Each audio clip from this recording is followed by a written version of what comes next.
My family skipped my trade school graduation, said they were busy. But they all went to my niece's kindergarten ceremony. I didn't complain. Just bought a duplex. If you told me 2 years ago that I'd be crying alone in the back seat of my own truck wearing a cap and gown that smelled like plastic and disappointment, I would have asked you how you knew my life so well. It was supposed to be one of the proudest days of my life. After 2.5 years of sweat, soldering burns, and learning how not to electrocute myself, I was officially a licensed electrician. I made it through trade school, top of my class, actually, and was ready to walk that stage with my steel-toed boots squeaking on the gymnasium floor. I'd sent out invitations, just like everyone else.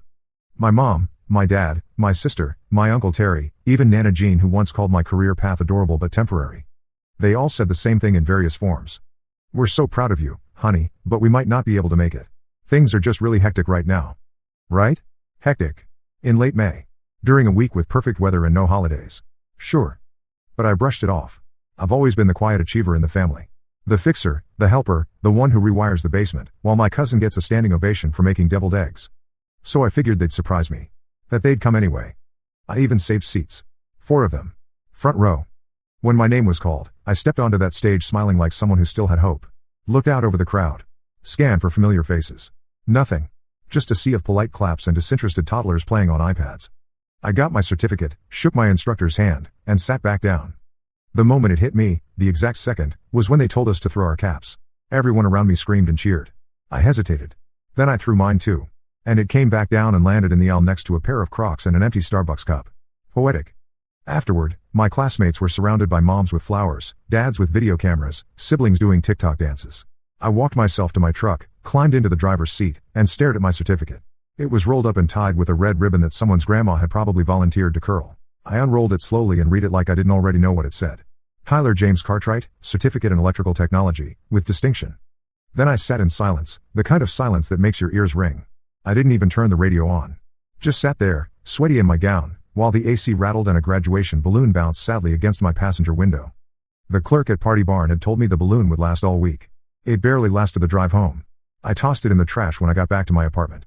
I didn't text anyone. I didn't post anything. I didn't want pity comments or "you'll get them next time" messages from people who still think trade school is where you go when you flunk out of life. I just changed out of my gown, took a long shower, and made myself a grilled cheese with extra cheese. Because if no one else was going to celebrate me, then damn it, I'd celebrate myself with lactose. That night, I lit a candle, cracked a cold one, and hung my certificate on the wall next to my old high school diploma, the one my parents had made a huge deal about. I'd graduated high school with average grades and a raging case of imposter syndrome, and they threw a backyard barbecue with matching t-shirts and a slideshow. This time? Just me. And the one tiny voice in my head whispering, "You did it." 2 days after graduation, I was scrolling through Facebook while waiting for my laundry to finish spinning its way into wrinkled chaos. I wasn't looking for anything in particular, just half zoning out, half wondering if anyone had posted about the graduation I'd already emotionally filed under events that never happened. That's when I saw it. A photo album titled, "Our Little Graduate Graduation Cap Emoji, 2 hearts, so proud of Lily's big day." Lily, my 5-year-old niece. My sister Megan's daughter. The same Megan who told me she was crazy busy with work and so bummed she couldn't make it to my trade school ceremony. There she was, Lily, front and center, holding a glittery cardboard diploma with one of those kindergarten-sized grins that could power a small city. And surrounding her? My entire family. Mom, Dad, Megan, Uncle Terry, Nana Jean, even Cousin Matt, who once said he doesn't do children's events because they smell like paste and regret. They were all there. Smiling, matching t-shirts that said, "Class of Cutie 2036. Someone even brought a damn balloon arch. There were 24 pictures in that album. 24. Not one of them featured me, obviously, but I counted how many times the word proud was used in the captions. 12, half the captions. One read, "So proud of our future leader." Another, "Couldn't miss this for the world, 2 heart sparkles." Oh, couldn't miss it? Weird. Because when it was my turn to walk across the stage, after wiring model breaker panels and passing a grueling state exam with a migraine, everyone suddenly had car trouble, dental work, and surprise deadlines. I stared at the photos a long time. Too long. You know when you look at something so long it starts to lose meaning? That happened somewhere around the shot of Nana Jean holding a kinder grad cutie sign and making duck lips. I didn't cry. Not this time. I just closed the app, sat on the floor next to my laundry basket, and laughed. One of those bitter, popcorn kernels stuck in your teeth laughs. It wasn't that I resented Lily. She's 5. Her biggest stress in life is whether she gets the glitter crayon before Ethan from pre-K does. But my family? They treated her kindergarten ceremony like the Met Gala. They gave my graduation the same energy people give when they cancel plans by pretending their cat got food poisoning. I didn't say anything. Didn't comment on the post. Didn't text Megan. I knew what would happen. She'd reply, "Oh my God, Tyler, you're being ridiculous. Lily's 5. Of course, we had to go. You'll have other graduations. Right. Because everyone knows you graduate trade school every other weekend. It's like brunch, right? I thought about confronting them. Then I thought about who that would serve. And the answer was, no one. Because my family wasn't going to wake up one day and say, hey, maybe we've treated Tyler like the family side quest his whole life. They'd just call me dramatic, oversensitive, bitter. So I didn't complain, didn't explain, didn't defend my worth. Instead, I made a new plan. If I wasn't going to be celebrated, I'd build a life that didn't need their applause. If they thought trade school was just something I did while I figured things out, then I was going to show them what figuring it out really looked like. No matching t-shirts, no balloon arches, no #family albums, just progress, quiet, determined, personal. So I opened a new savings account. Named it Duplex Fund. Then I got to work. People think trade school is the end of the journey. That once you get certified, you suddenly wake up with a toolbox full of money and a client list that books itself. Yeah, no. I started at the bottom, like everyone else. Apprentice pay, long days, weird hours. I worked for a small family-owned outfit where the trucks ran like they had PTSD and half the jobs required crawling under people's houses while avoiding spiders the size of emotional trauma. But I didn't complain. Not once. Because I had a goal now. A plan. I'd named my savings account Duplex Fund, not as a joke, but as a promise. Every Friday when my paycheck hit, I'd transfer a chunk into that account before I even touched rent, groceries, or the occasional very necessary bag of hot Cheetos. It didn't matter if it was $50 or $300, that money moved first. Like clockwork. While my friends were out at bars or posting pictures of skyline views with the caption Friday vibes, I was eating microwave rice bowls and watching YouTube videos about property taxes and foundation repair. At first it felt sad. Then it felt powerful. Because every dollar saved was one step closer to never having to beg for respect again.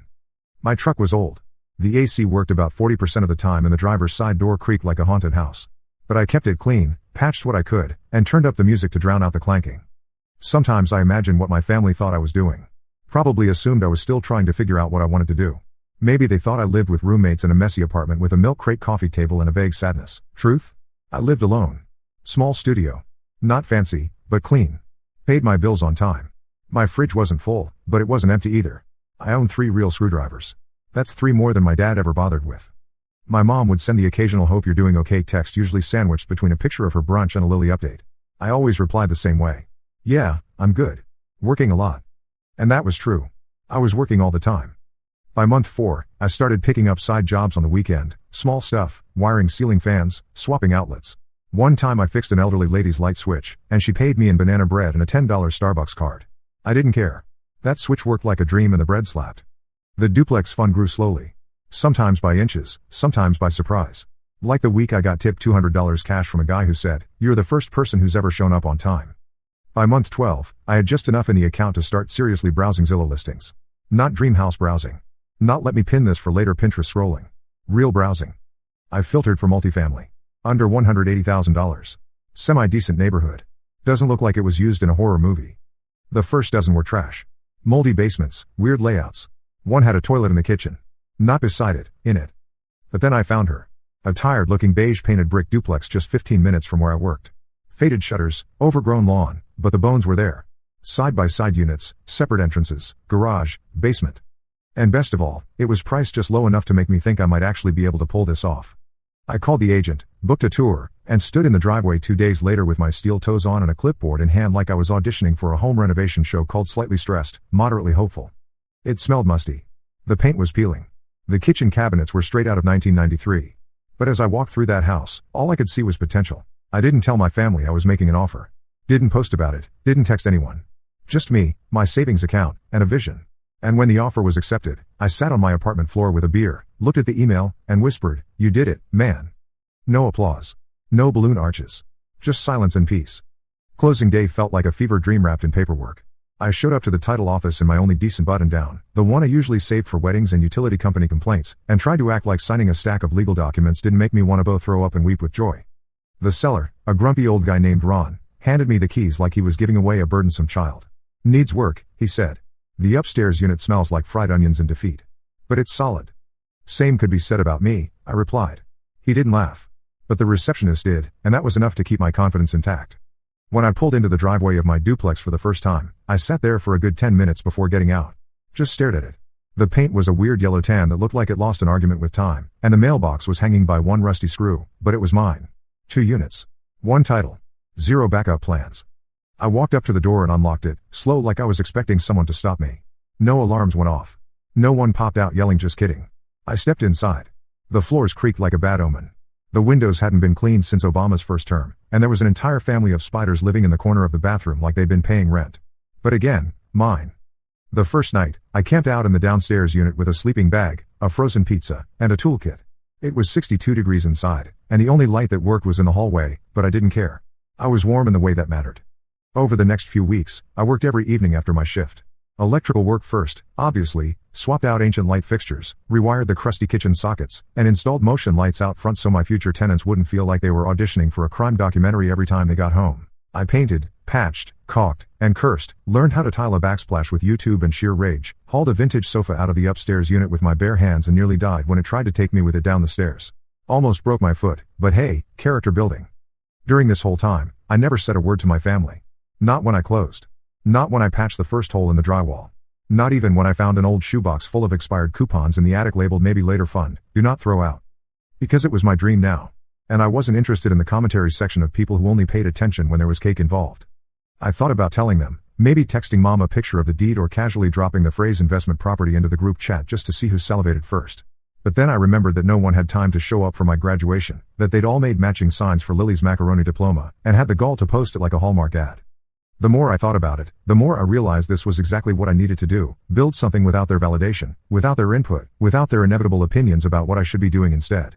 I could already hear it. Real estate is so risky, Tyler. Are you sure you know what you're doing? Maybe you should have talked to your dad first. My dad, who still called a handyman every time a light bulb burned out. My mom, who thought my electrical work was cute but kept asking when I'd go back to school for something more stable. They'd find a way to make my success about their concerns, about how I was being reckless, about how I should have asked for help they never actually offered. I started keeping a mental list of all the times I'd been the family's unpaid maintenance crew. The weekend I spent rewiring Megan's entire basement while she took Lily to a spa day. The time I drove 2 hours to fix Uncle Terry's garage door opener during a snowstorm, only to have him forget to mention it at Christmas dinner when he was bragging about his new contractor. The countless times I'd been the one who showed up with tools when something broke, and the one who got a casual thanks while everyone else got elaborate appreciation posts for bringing dessert to family gatherings. I thought about my high school friend Marcus, who'd gone the traditional college route and was now drowning in student loan debt while working at a coffee shop, still trying to find himself. His parents talked about his degree like it was a Nobel Prize, even though he was making less money than I was and living in their basement. But he had their approval, their pride, their matching t-shirts at graduation. Meanwhile, I was out here building actual wealth, actual skills, actual independence, and I was the family afterthought. The one who figured it out in a way that apparently didn't count because it didn't fit their narrow definition of success. It stung, but it also clarified something for me. I didn't need their approval anymore. I needed their absence from my decision-making process. So, I didn't say anything. Instead, I worked. I made a spreadsheet, listed rent prices, interviewed tenants, took reference calls from nervous cosigners. I even practiced saying, "We'll be doing a background check," in a tone that said I own clipboards and expectations. Eventually, I found them, Jamie and Nick. A teacher and a mechanic. Young couple, sweet, responsible, and genuinely excited to move into a place that didn't smell like despair. We signed the lease on a Wednesday. They moved in on Saturday. I gave them a welcome basket with local takeout menus, a plunger, and a bag of peanut M&Ms. It's what I'd want. That night, I posted one single photo to Instagram. Me standing in front of the duplex with a thumbs up and the caption, "Excited to welcome my first tenants. Duplex life begins." That was it. No tags. No drama. Just a simple fact. But apparently, facts travel. By the next morning, my phone was on fire. It started with a question from my mom. Just that, a single question mark, texted at 6:48 a.m. like I'd accidentally posted a photo of myself committing tax fraud. I didn't reply. By 7:15 a.m., the family group chat was alive for the first time in weeks. "Megan, wait, you bought a duplex? Since when? Uncle Terry, that's your place? I thought it was a Craigslist joke." "Mom, are you serious about this, Tyler?" "Nana Jean, is this safe? Duplexes are for people in crime dramas." Megan again, "OMG, you should have told us." The notifications kept coming. Cousin Matt, who hadn't texted me in 3 years, suddenly appeared with "Dude, property owner now." That's wild. Even my dad's brother from Oregon, who I'd met maybe 5 times in my life, somehow found out and sent a friend request with a message about family supporting family in real estate ventures. It was fascinating, really. Like watching vultures circle, but the vultures were wearing holiday sweaters and had strong opinions about my life choices. Where were all these people when I was eating ramen for dinner 6 nights a week to save money? Where were they when I was watching YouTube videos about mortgage rates instead of going out with friends? I scrolled through years of group chat history, mostly them sharing photos of Lily's latest art project or Megan's new haircut, with my contributions being the occasional "congrats" or "looks great." I was the audience, not the star. Never the star. Even when I'd shared a photo of my first big electrical job, installing a whole panel box from scratch, I got 3 reactions: a thumbs up from Uncle Terry, a be careful from Mom, and nothing from Megan. But now? Now I was interesting. Now I was worth their attention. It wasn't love, it was curiosity mixed with something that felt uncomfortably like envy. Yeah. Like I should have told you about my trade school graduation and how I walked across the stage to the sound of other people's applause and zero eye contact from my own bloodline. I let the text pile up. Mom sent a second one directly to me. You should have said something. We could have helped. That one made me laugh out loud in the middle of the Home Depot parking lot, holding a 3-pack of sink stoppers and a gallon of mildew-resistant paint. You could have helped? Like you helped when I asked if anyone could come to my graduation and got 12 variations of So Busy and Next Time? But again, I didn't respond. Because what was the point? My family hadn't really seen me in years. Not really.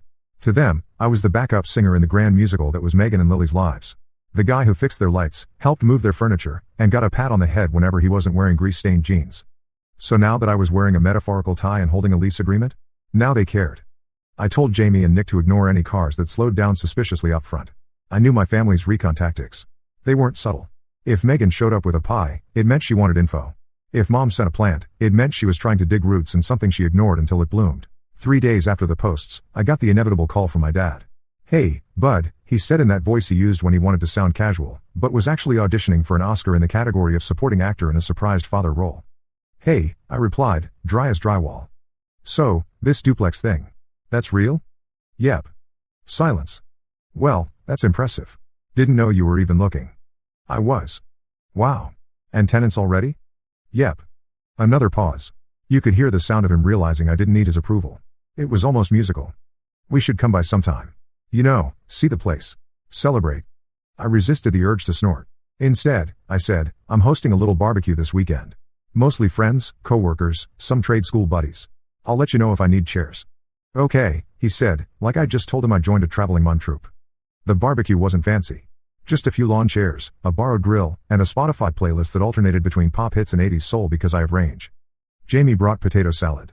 Nick brought a Bluetooth speaker and an actual table, bless him. We ate, laughed, and celebrated a house, my house, being full of people who showed up because they wanted to, not because they were obligated to take a family photo. Halfway through the evening, my phone buzzed. Another text from Megan. Just saw your post. Looks like fun. You know we would have come if you invited us. I stared at that message for a long time. Then, finally I replied, you said you were busy? 2 days after I texted Megan back, a gray SUV pulled into the duplex driveway during my lunch break.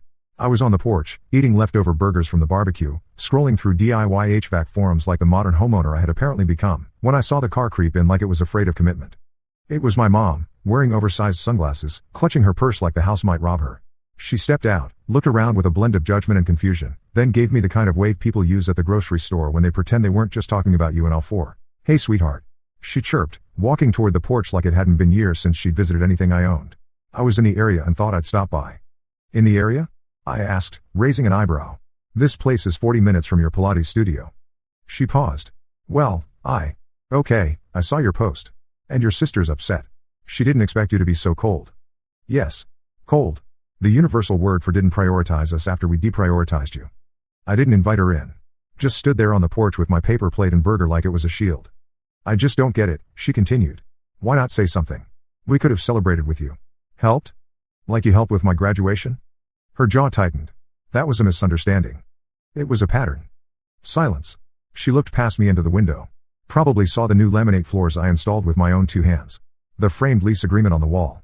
The life that was building itself, brick by brick, without her. I know we've made mistakes, Tyler, she said quietly. But this, cutting us out? It's extreme. I shrugged. It's not about cutting anyone out. I just stopped waiting for people to show up. She sighed. A long, theatrical sigh that deserved its own stage lighting. You've changed, she said, not quite kindly. I had to. The weight of that statement hung between us like a bridge neither of us wanted to cross. I thought about the person I used to be, the one who would have apologized for making her drive 40 minutes, who would have invited her in for coffee and pretended everything was fine. The one who would have downplayed my accomplishments to make everyone else comfortable. Oh, it's not that big of a deal, I would have said. I just got lucky with the timing. But that version of me was exhausted. He'd been running on fumes for years, powered by the hope that if he just kept being helpful, kept being understanding, kept being the easy one, eventually someone would notice. Eventually someone would show up. Eventually someone would care as much about his wins as they did about a 5-year-old's finger painting. Standing there on my own porch, holding my own keys to my own property, I realized that the person I'd become wasn't bitter or cold. He was just done performing for an audience that had already decided he wasn't worth the price of admission. You know what the sad part is? I said finally. I would have been happy if even one of you had come. Just one. I would have forgiven all of it if just one person had shown up and said I'm proud of you.